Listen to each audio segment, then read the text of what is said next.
Pero hay alguien que estudia la Biblia más que nosotros, que además tiene muchos años más que nosotros y que además tiene una inteligencia con un potencial impresionante que nosotros no tenemos.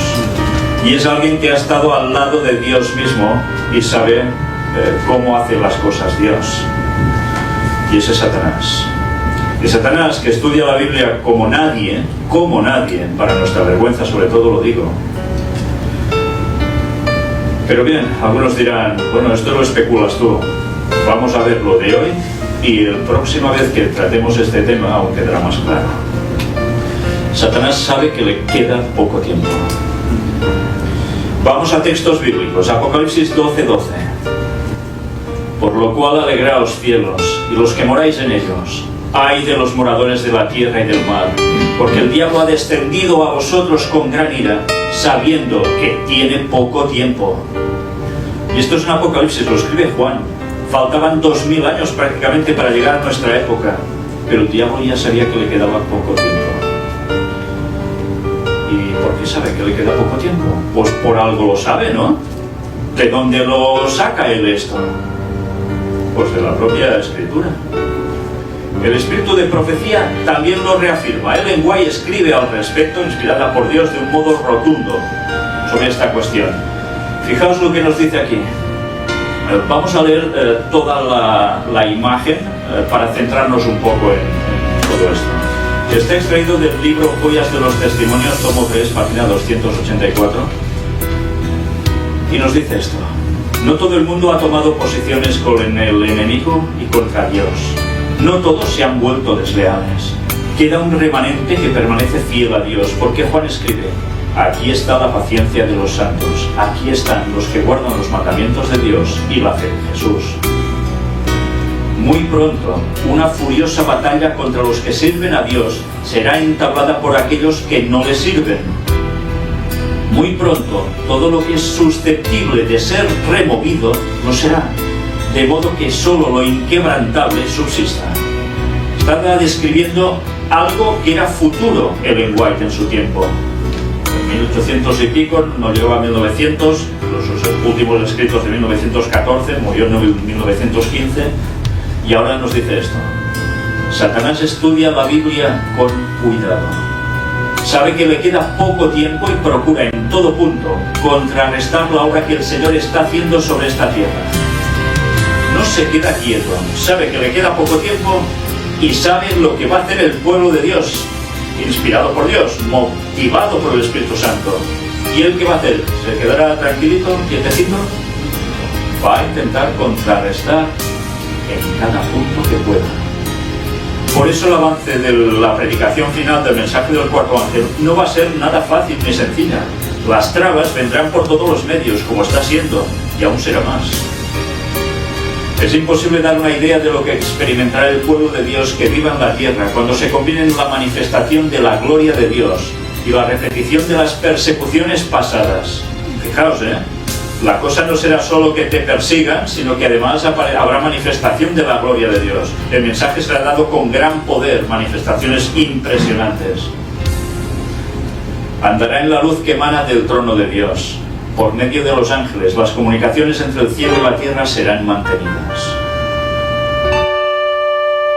Porque si queréis claridad del pasado, el presente y lo que va a terminar de pasar, aquí lo tenéis explicado como nunca.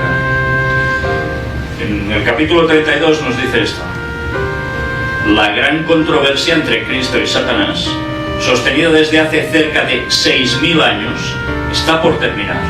Y Satanás redobla sus esfuerzos para hacer fracasar la obra de Cristo en beneficio del hombre y para sujetar las almas en sus lazos. Casi 6000 años y se acabó esa controversia.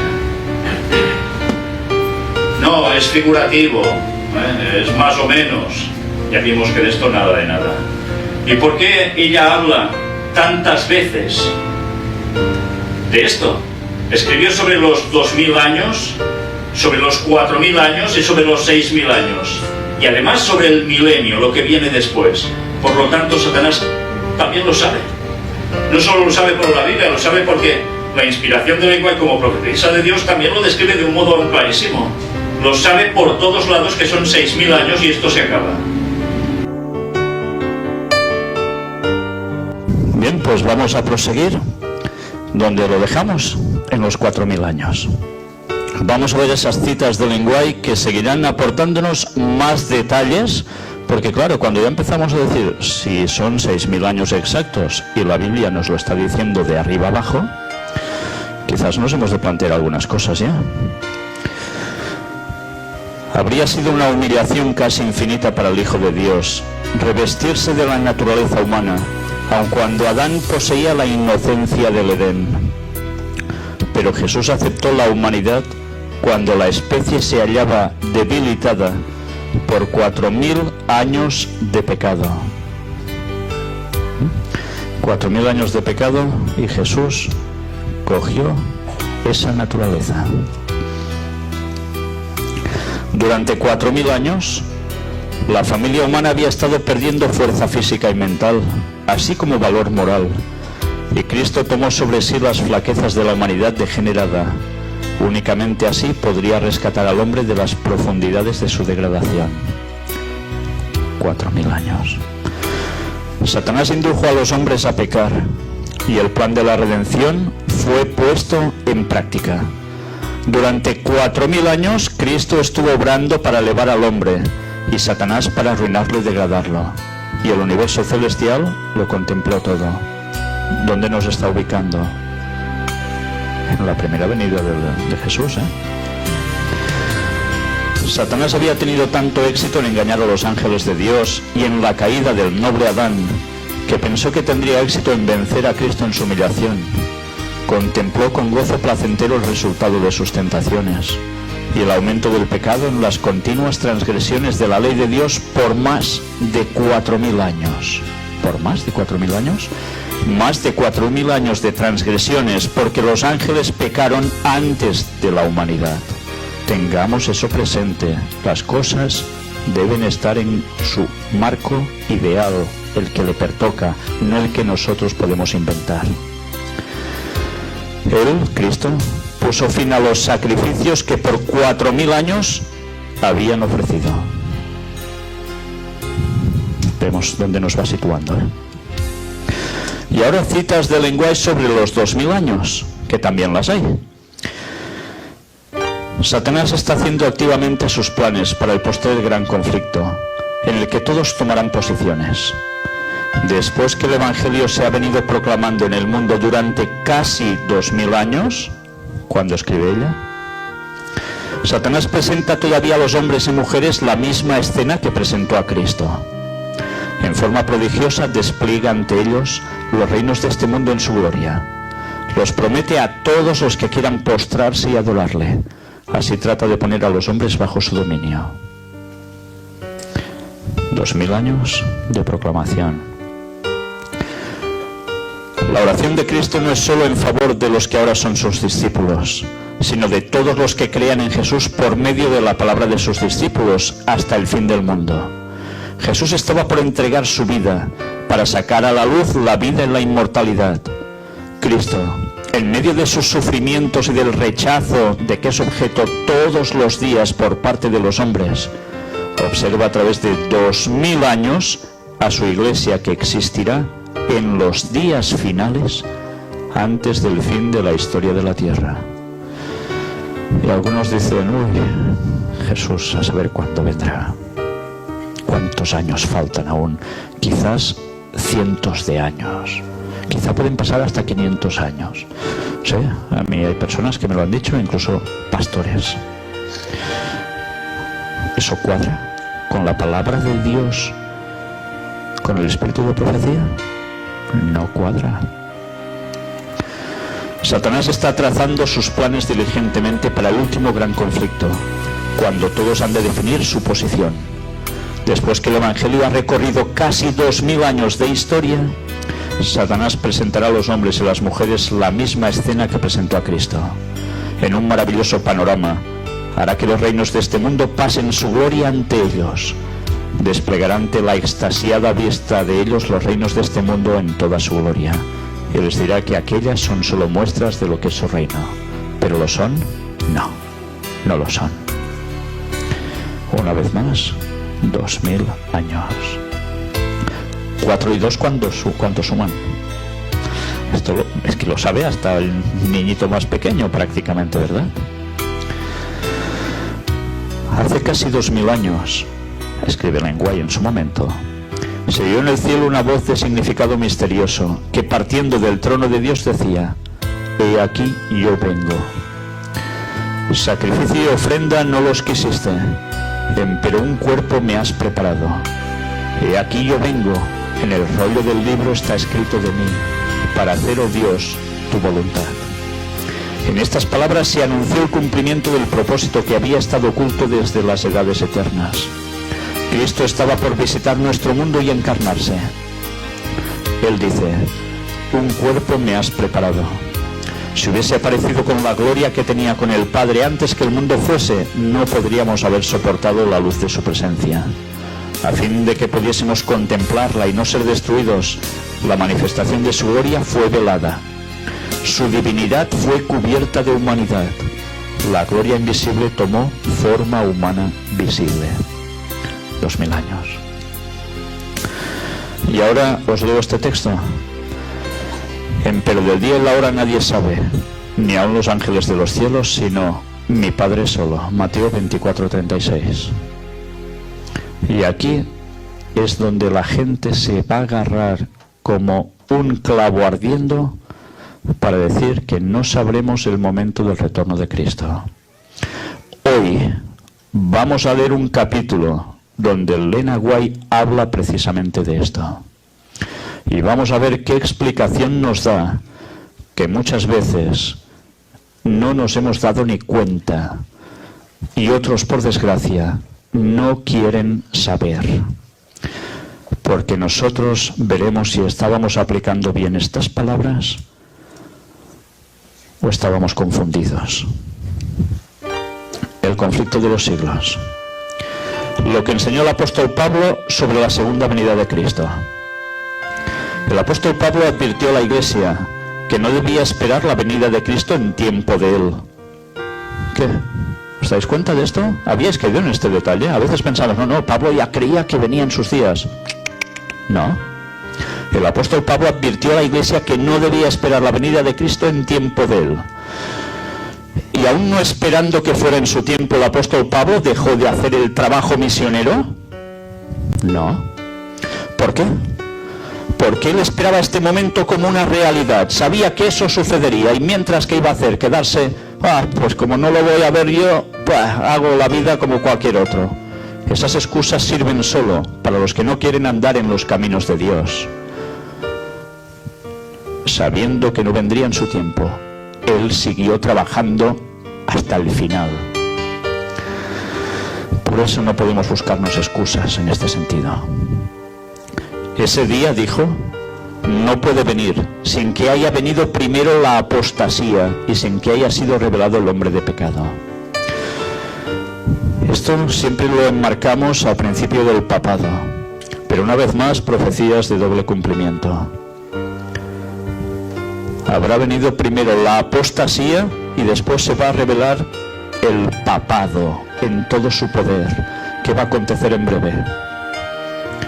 ¿Hay apostasía? Lo vimos ayer. Sí, hubo la apostasía alfa y ahora hay la omega.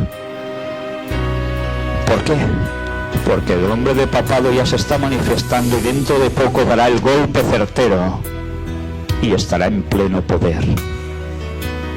¿Cuántas veces leemos las cosas y solo aplicamos las cosas a medias? Por tanto, cuando esto suceda es cuando volverá Jesús. ¿No sabemos eso por profecía también? Solo después que se haya producido la gran apostasía y se haya cumplido el largo periodo del reino del hombre de pecado, podemos esperar el advenimiento de nuestro Señor. ¿Veis? Esta es la primera parte de eso. El hombre de pecado, que también es llamado misterio de iniquidad, hijo de perdición y el inicuo, representa al papado, el cual, como está predicho en las profecías, conservaría su supremacía durante 1260 años. Este periodo terminó en 1798. La venida del Señor no podía verificarse antes de dicha fecha. San Pablo abarca con su aviso toda la dispensación cristiana hasta el año 1798. Solo después de esta fecha debía ser proclamado el mensaje de la segunda venida de Cristo. Y aún nos esperaban apostasías. Semejante mensaje no se predicó en los siglos pasados. San Pablo, como lo hemos visto, no lo predicó. Predijo a sus hermanos la venida de Cristo para un porvenir muy lejano. ¿Y cómo sabía eso? Era profeta.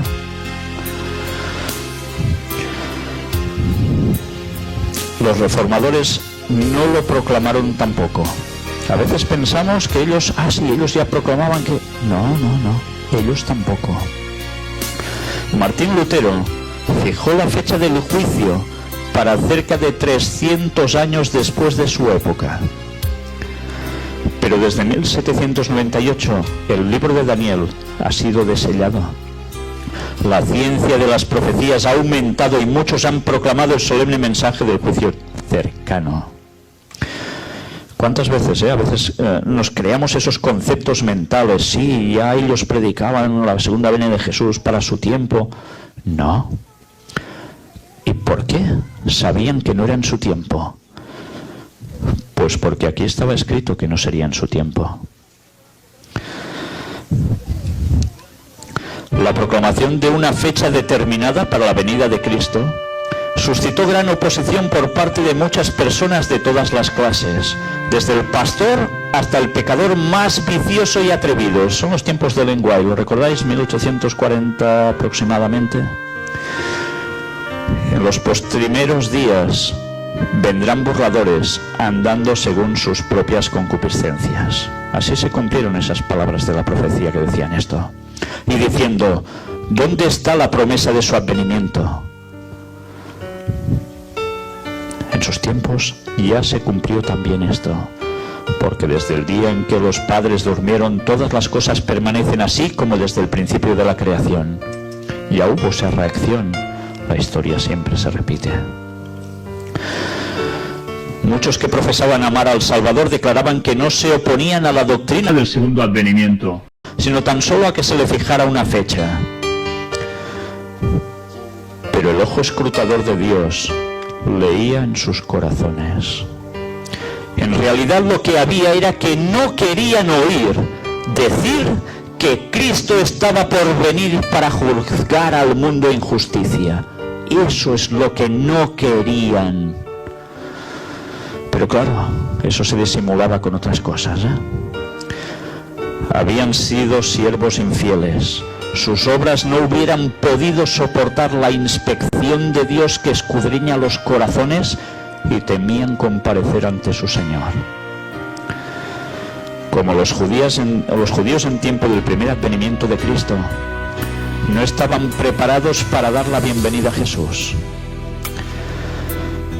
No solo se negaban a escuchar los claros argumentos de la Biblia, sino que ridiculizaban a los que esperaban al Señor. Satanás y sus ángeles se regocijaban de esto y arrojaban a la cara de Cristo y de sus santos ángeles la afrenta de que los que profesaban ser su pueblo le amaban tan poco que ni deseaban su aparición. Ahora es cuando allí decimos, toma, ¿sí? Porque te está describiendo las personas que se negaban a querer saber eso en esa década de 1830-1840, cuando ya se pregonaba algo el momento del retorno de Cristo. Ciertamente se equivocaron, pero ya leeremos después cómo fue ese proceso y cómo Dios tenía su mano en ello. Pero ahí estaban los corazones de los que se negaban a querer buscar si eso era así o no. Lo negaban porque no querían que Cristo viniera. Algo en sus vidas no estaba en conformidad y buscaron excusas. Atención ahora. Nadie sabe el día ni la hora. Era el argumento aducido con más frecuencia por los que rechazaban la fe del advenimiento. A mí esto me suena exactamente igual que ahora.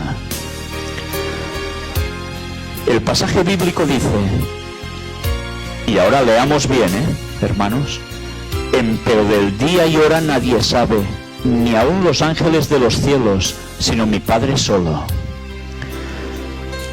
Los que estaban esperando al Señor dieron una explicación clara y armoniosa de esta cita bíblica, y resultó claramente refutada la falsa interpretación que de ella hacían sus adversarios.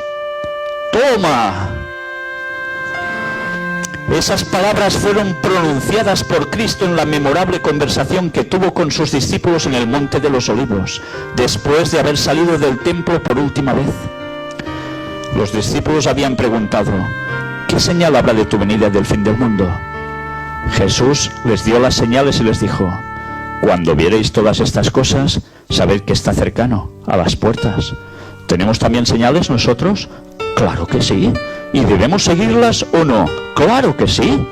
¿Pero una cosa exime, anula la otra? No. Y mirad qué hicieron esos pioneros que estaban hablando sobre el momento del retorno de Cristo. Dieron suficientes argumentos para afirmar que esa explicación a la cual se cogía, no, del día a la hora nadie sabe, no puede ser, no era así. Y lo demostraron.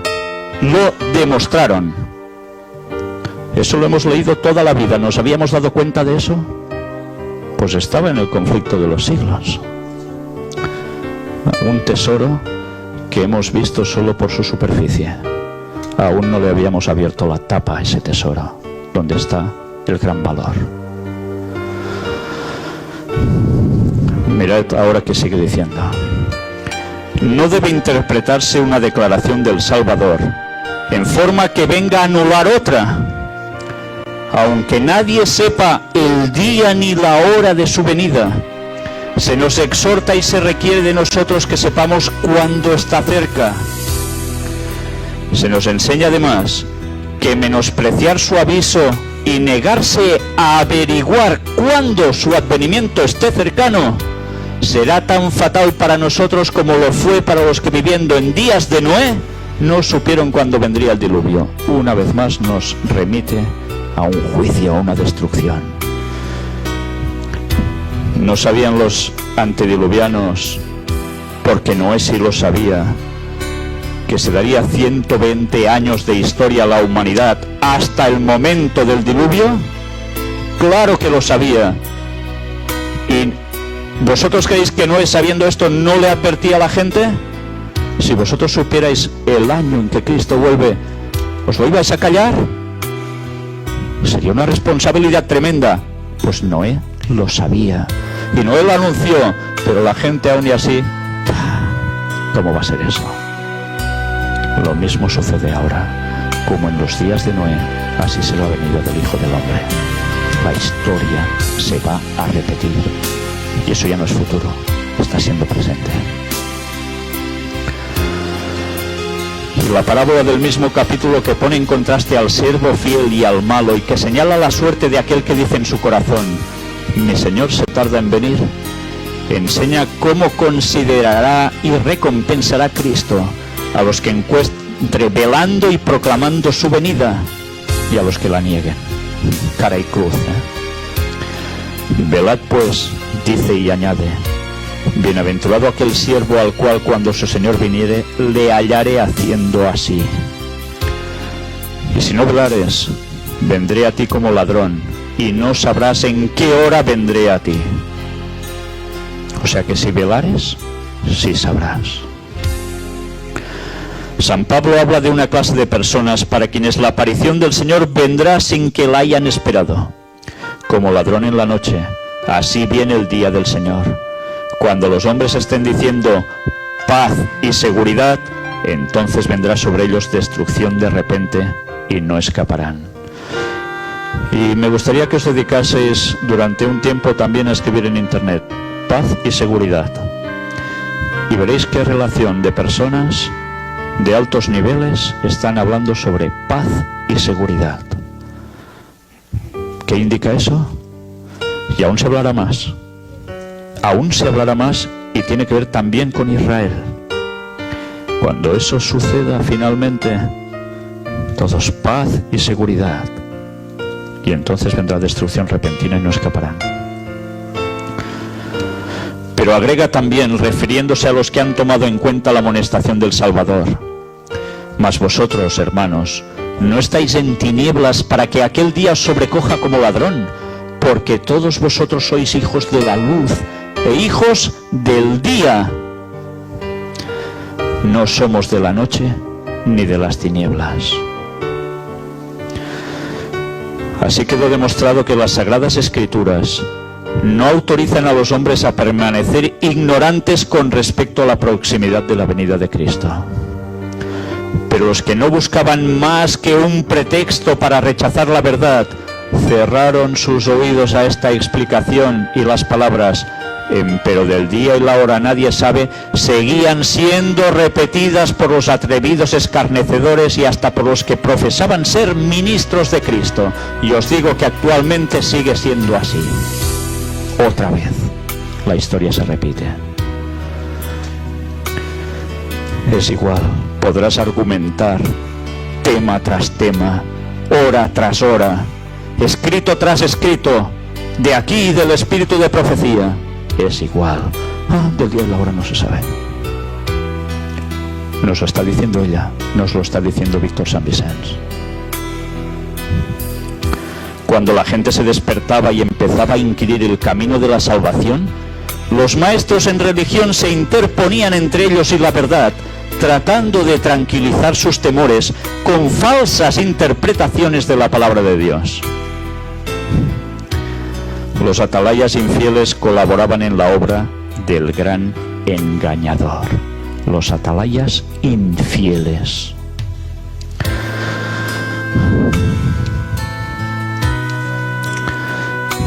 Clamando paz, paz, cuando Dios no había hablado de paz. Como los fariseos en tiempo de Cristo, muchos se negaban a entrar en el reino de los cielos e impedían a los que querían entrar. La sangre de esas almas será demandada de sus manos. ¿Qué? ¿Cómo os habéis quedado después de esto? Es para quedar perplejo, impresionado. Sin duda, porque quien no se quede así, o es que ya lo sabía, o es que en su corazón hay algo que no acaba de estar bien. Y ahora mirad la cita clave de Ellen White.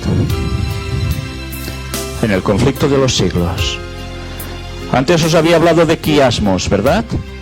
En el conflicto de los siglos aparece 7 veces 6.000 años. Qué casualidad, ¿eh? Escrito en quiasmo, X, la cuarta vez que aparece, o sea, la central, la del medio, la que sirve de orientación, como Orión, ¿qué sucede? Aparece la muerte de Cristo.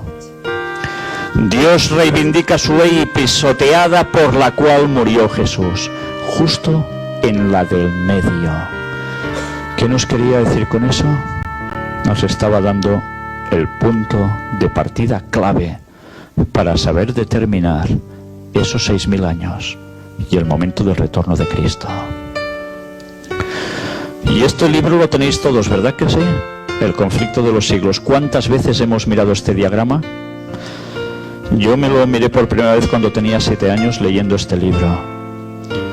Y siempre no me cansaré de repetir que fue el libro que cambió mi vida. Era pequeñito, pero me encauzó de un modo determinante. Me lo volví a leer a los 12 años y me lo he vuelto a leer siempre que he podido. Evidentemente, aquí hay algo que es central. Cuando digo central, lo he dicho en el quiasmo escrito en el conflicto de los siglos y en el diagrama que aquí aparece. En el centro está algo referente a los 2300 días, es toda esa profecía, pero va más allá. No sé si os habéis detenido a mirar justo la página de al lado de este libro. ¿Os habéis leído alguna vez esto, verdad que sí? Cuando hay un diagrama, ¿os empezáis a mirar punto por punto o os lo saltáis? Supongo que lo miráis un poco de detenimiento, ¿no? Si miramos el punto 4, ¿qué nos dice? Aquí. El Mesías príncipe fue cortado a la mitad de la semana, cuando fue crucificado en el año 31 de nuestra era. Y esta es la página que está justo al lado del diagrama. Leed bien ahora, hermanos. Leed bien, por favor. A la mitad de la semana hará cesar el sacrificio y la ofrenda. En el año 31 de Jesucristo, 3 años y medio después de su bautismo, nuestro Señor fue crucificado. Con el gran sacrificio ofrecido en el Calvario, terminó aquel sistema de ofrendas que durante 4000 años había prefigurado al Cordero de Dios. El tipo se encontró con el antitipo y todos los sacrificios y oblaciones del sistema ceremonial debían cesar. Justo el día en que Cristo muere en la cruz en el año 31, en esa primavera, ¿qué sucede? Se cumplen matemáticamente, precisamente esos 4000 años de la entrada del pecado. ¿No fue cuando en la entrada del pecado se sacrificó el primer animal? ¿Con qué se vistieron Adán y Eva? Sí, cogieron lo primero que pillaron, unas grandes hojas para taparse. ¿Y Dios qué les da? Les quita eso y les da pieles. Para darles pieles había habido un sacrificio. El primer sacrificio que simbolizó la muerte de Cristo, un ser inocente muriendo para que ellos cubrieran sus vergüenzas, sus pecados. 4000 años justos de historia. Que nadie os diga que eso no fue el punto de los 4000 años, porque estará mintiendo. Fue preciso.